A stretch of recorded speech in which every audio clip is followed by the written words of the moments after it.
Hi, I'm Barry Ostrowski. At RWJ Barnabas Health, we believe that everyone needs to be informed about the important healthcare issues affecting their lives. That's why we're proud to support the important educational programming produced by the Caucus Educational Corporation. Funding for this edition of One-on-One with Steve Adubato has been provided by these public-spirited organizations, individuals, and associations committed to informing New Jersey citizens about the important issues facing the Garden State.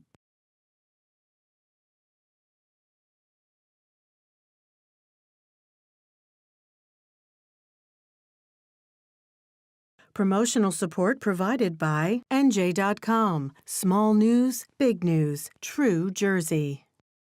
This is One-on-One. I'm an equal American just like you are. The jobs of tomorrow are not the jobs of yesterday. Look at this. You got this? Here it is, man. Look at that. Life without dance is boring. When you first heard that they were doing Charlie Rosengale King, didn't you go, what? Do you enjoy talking politics? No. People call me because they feel nobody's paying attention. Our culture, I don't think, has ever been tested the way it's being tested right now. Such a good question. High five. Ladies and gentlemen, thank you for your attention. My name's Steve Adubato. More importantly, this is the 18th annual Stand and Deliver Night of Eloquence. 18 years ago, I'll get right to the point, we thought that the young men and women in Newark needed an opportunity to express themselves, to learn about leadership and communication. We know that young men and women in suburban, wealthier, more affluent, comfortable environments, let's just say that they have certain opportunities that these young men and women just don't have. And so that's why we decided to start this program. So 18 years later, stronger than ever. We started with, 60 young men and women, and today there are over 500. That's right, 500 young men and women in this program. I ask you to keep your enthusiasm tonight, keep your spirit alive, and continue to show the love. They ask us, why Newark? Because they hate the place. Because the first thing they think of when they go up here is leaving. Because here, bullets fly. Times are hard and jobs are scarce. But why not Newark? Why not a good education and the opportunities that it provides? Because we, all of us, are Newark. And as we point fingers at our own home, we allow others to do the same. Why not Newark? Why not the cherry blossoms at Branch Brook Park and the jazz festivals at Ivy Hill? They say Newark equals violence and that our communities are unsafe, but no. Newark equals beauty.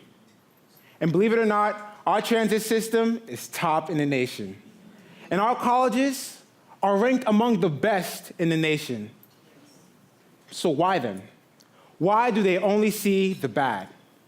Why are we counted out as a great city, yet looked at first as a dangerous one? Why Newark? Because I have pride in where I come from. And throughout all the bad, the media, the critics, I still appreciate my home. Because I live and breathe Newark. And throughout all the bad, I will never forget my roots. So why not? They said, spell father, dear. M-O-T-H-E-R. They looked at me in shame and said, this isn't a game and you failed. Please remain back at your seat as I reveal the correct answer, please. I yelled, I screamed, a father to me is a woman who raised me, took care of me, bathed me, watched me grow, and gave me wisdom. Turned on the heat when I was cold, went without, made miracles when it was dark out like a blackout, and still shined even when the lights were out. One who would make up lies before seeing me cry. who's been there through thick and thin, sunk so I can swim, and throughout all my attitude, she never gave up. She may have scars and sometimes want to walk beyond the stars. And through it all, I've loved my mother. Throughout all her flaws, M-O-T-H-E-R. They looked at me in deep thought as I exhaled. F-A-T-H-E-R.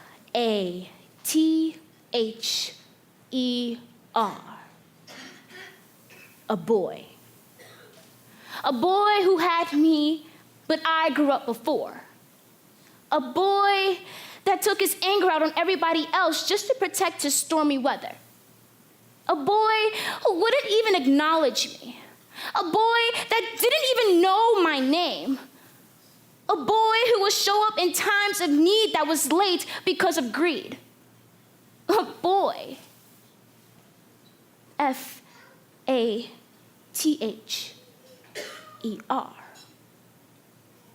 They looked at me again as I began to rhyme again as I pronounced father as M-O-T-H-E-R. They said, "You have won because the man of your father is equal to a queen who took care of you and raised you as you believed."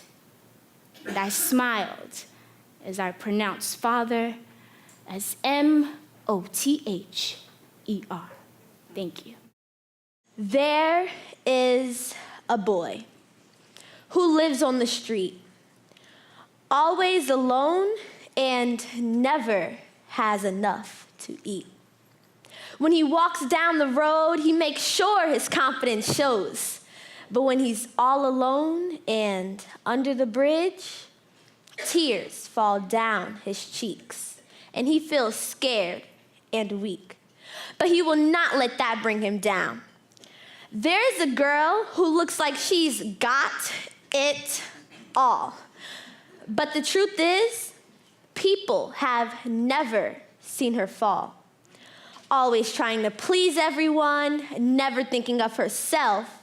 And then disappointment comes and wipes a smile off her face. But she will not let that bring her down. There is a woman who is being physically abused. Days later, when the pain sets in, you can see a purple bruise. On the outside, she's laughing, but on the inside, she's screaming for help. She tries to act as if it's all fine. Given more time, he'll see the light. But here is the night, and it never ends. United they stand, hand in hand, with all of their heartaches and insecurities. They've cried so many tears, had so many fears, but now it is time to just believe. Thank you. Michelle Adubato is not just simply my younger and little sister, but way more important than that. She's an educational trailblazer. She's a leader who cares deeply about those with autism, but she cares just as deeply about the young men and women in the Stand and Deliver program and all the challenges they face, but the opportunities that are ahead of them. And it's for those reasons and many others that the Stand and Deliver program is proud to present the first of two Dr. Martin Luther King Leadership Awards to Michelle Adubato. If I can tell you one thing about my journey, the idea that I could give of my life, the service to my community, makes me who I am. It's not what I do, it's who I am as a person. And I'm humbled and I love that. So to be your true, authentic self at age 50-something is just a gift from God. And all of you struggling out there, you young people, continue to be the change. Continue to fight. Stop, please. The violence is overwhelming, putting your family's lives in danger What message are you sending? Your younger brothers and sisters need a good beginning to the chapters of their lives. They don't need an early ending. Do you want to go to your sister's funeral 2 weeks before her graduation? Do you want to see your brother in a wheelchair due to some gang complication? Do you want to see your mother in a hospital bed, breathing through a tube, being so close to dead, all because you weren't using your head? Do you want to get hurt? Now, I know some of y'all blame your recklessness on your dad being no good, but all people really hear you say is, Mama never could. Mama never could raise me right, even though she worked 365 days, but still came home and fed me at night. Now, forget the teachers and the counselors who try to change who you are. Think about your mother for once. I know you think you're helping by bringing money home, but all you really do is hurt your mama's soul. To see more one-on-one with Steve Adubato programs, visit us online at steveadubato.org. If you would like to express an opinion, email us at info@caucusnj.org. Find us on Facebook at facebook.com/Steve Adubato, PhD, and follow us on Twitter at Steve Adubato. This is my canvas. Dad got it for me using up to the last penny on his paycheck. But I wanted a new canvas. This one has brown splotches bursting on every corner. I didn't ask for this on my canvas. Oh, and can you believe that this is my paintbrush? It has dried red paint all over the bristles. Even then, I know I have to work with what I have. And finally, these are my paints. I think I'll begin by painting the color yellow. Yellow, because it's warm. Like the way my father looks at me and smiles when he tells me he's proud of me. I think I'll paint some blue over these brown splotches. Blue, like the way my father feels when he doesn't know if tomorrow he'll be able to provide food on the table, clothes on my back, or shelter over my head. Blue, like the way exploited workers feel when they spend more time working for private businesses than they spend with their families. Now I no longer feel blue. I feel this pain and this anger for what people have had to go through. I stripe this canvas with red. Red from the pain of knowing that slavery still exists. Perhaps not because of ethnic differences, but because of the kind of socioeconomic disadvantages that makes one vulnerable to being trafficked. I stripe this canvas with red. Red from the disappearances of over 19,000 of my Black and Latina sisters because people have failed to #find our girls. I strike this canvas with red. Red from the conflicts between Israel and Palestine. Red from the indignation felt by Palestinians because their humanity has been overlooked. God, if you exist, why can't you just do something to make it all just stop? And then I realized we have been given paintbrushes to make something of our lives, to make something of our world, and to ultimately make something of our canvas. If, in fact, we were to get in any way distracted by the facts that we face every day, there would be an individual like Ryan Haygood who would remind us that those are the facts, but there is a truth.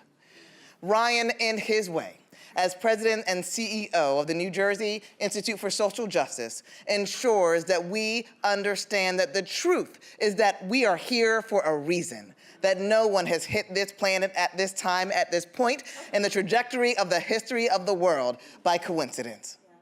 What I think is needed right now is a group of young people who are armed with an understanding of the times in which we live, who can be critical of those times, but who can also fashion solutions to the challenging times in which we live. And change, folks know as students of history in this room, change has always, always, always come from the ground up in our communities. It has never come from Washington, D.C. down, even now.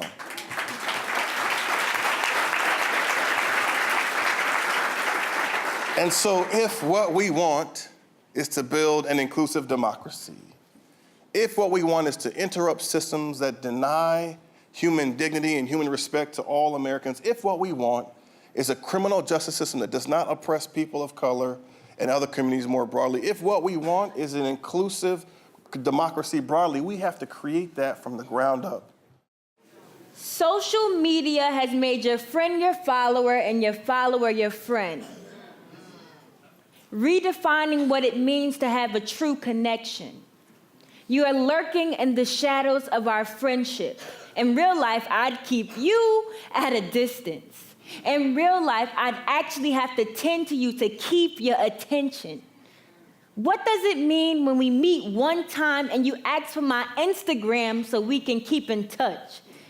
We are perfectly sustainable without virtuality, yet we have normalized this social crutch. I give you my handle and we never speak again. Yet we count it in on each other's lives like Russian spies, collecting data, making each other feel like we matter, showing extra love with the comment above, even though in real life we couldn't be sadder. Two-dimensional liaisons lack foundation. That's the point I'm making. Two-dimensional anything lack true depth and congruency. These interactions aren't even based on integrity because I'm just trying to make the best impression. Meaning I post what I want you to see. Meaning that what you saw and think you liked wasn't even the real me. Now, what does that say about you? Now, what does that say about you? That you're gullible and fall easily for artificiality? What does that say about me? That I'm a low-key propagandist? A manipulative falsifier? A liar? If so, then everybody in this generation is. We are all self-publicists. But we don't do it for free. We do it for social currency, and that is likes, tags, views, and emojis. Smiley faces with heart eyes, smiley faces with teary cries, smiley faces with dollar signs. My smiley face is paralyzed. Due to all the lies technology allows me to tell, exclamation marks but no yell, LOLs but no laughter. Technology is like tomorrow because you never know enough about it and you can't stop it. You just look forward to it. And it seems like we're looking forward to nothing but screens, digital friendship bracelets, virtual marriages, electronic pregnancies, and technological miscarriages. I'm on a mission to making real life again. I said, I'm on a mission to making real life again. We can't let technology take the human out of us. I'm on a mission to making real life again. Replenishing the origin of pad and pen. I'm supposed to be a leader, but how do I lead? Can I say how I feel? Or can I say how I dream? If I lie, do I come clean? Or if someone messes with me, do I turn mean? Man, it takes a lot for me to lead, but I'm gonna try and see if I succeed. But I tried, and I continue to fail. Following somebody else's footsteps, but to kids, I'm just a big fat whale. But I tried something different. And you know what I found out? That I'm an overachiever. Didn't need my mom, didn't need my brother, didn't need my sister, didn't need my father. All I needed was me, and now I'm on a path to continue to lead. Thank you so much. Growing up, there are many roads that I have taken. Some were challenging, demanding, daring, testing, and confusing. Others were painless, effortless, simple, straightforward, and elementary. But one thing I have learned while on these paths to life is that there are newly found ideas and testimonies to pick up on every journey you make. The roads you take may not define you, but they are necessary building blocks of life. They open doors to changes.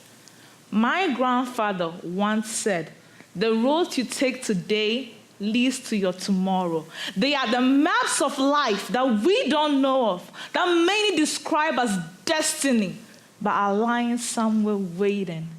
Just because you haven't found them does not mean they are not there. You need to uncover the mysteries hidden within life and explore those discoveries. Remember, greatness is found within. So close your eyes, locate your soul, find yourself, and what do you see? Are you traveling on the road you desire, chasing your dreams, living the way you want in order to feel the freedom you have as an individual? Or are you hiding? Has fear restricted your dreams? Please don't tell me you have given up your position as the puppeteer just to become a lifeless object on strings. Will you be bold and take a step forward? Will you be resilient enough to get back up after you run and fall down? Will you make your own mistakes and learn from them? Will you take risks, make changes, rise up to challenges in order to fight for the rights you have as an individual? Will you take the high road, the rough road, the low road for your rights? Will you be the great change? Because sometimes the foreign ideas we open our hearts to are here to stay. Peace. We dream of a life of peace. Oh, please, that will always be a dream. It's sad to say that people will always have their schemes, and that peace is a mere dream in our reality. And we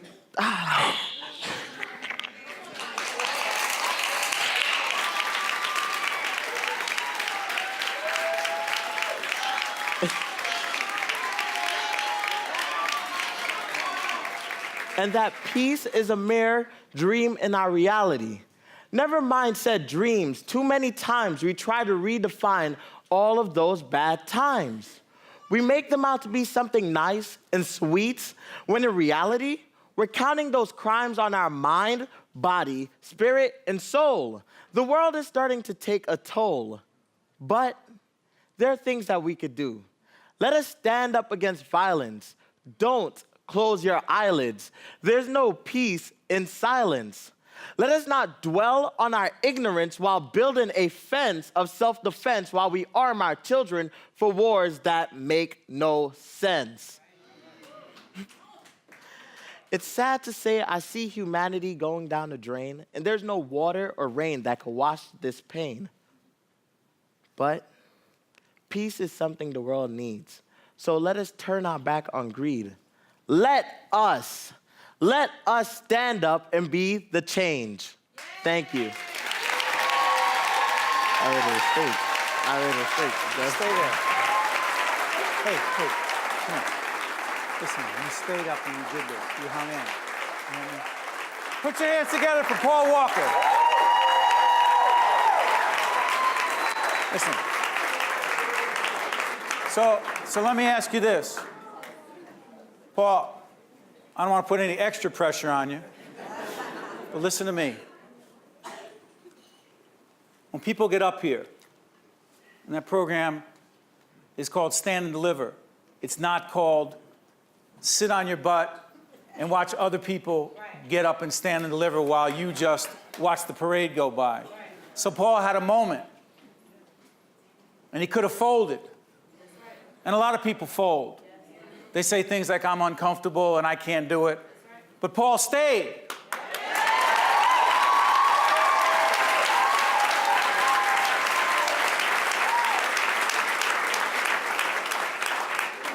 And that's leadership. That's courage. That's staying in the game. And so that's why this Stand and Deliver program and people like Paul make us proud. Not because you do it flawlessly, it's because when something happens, you get up, you get back in the game, you don't quit, because that's what Newark is all about. That's what Brick City's all about. I'm proud of you. One-on-One with Steve Adubato has been a production of the Caucus Educational Corporation, celebrating over 25 years of broadcast excellence. Funding for this edition of One-on-One with Steve Adubato has been provided by these public-spirited organizations, individuals, and associations committed to informing New Jersey citizens about the important issues facing the Garden State.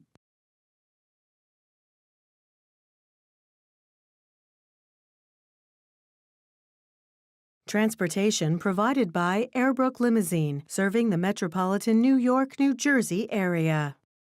You may not have heard of TAVR. Raj and Sandhya have.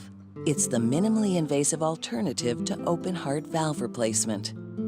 RWJ Barnabas Health is New Jersey's leading TAVR provider, and we continue to perfect it. Patients are often back to their lives in just a few days. Innovative valve replacement surgery. Because you can't be replaced. RWJ Barnabas Health. Let's be healthy together.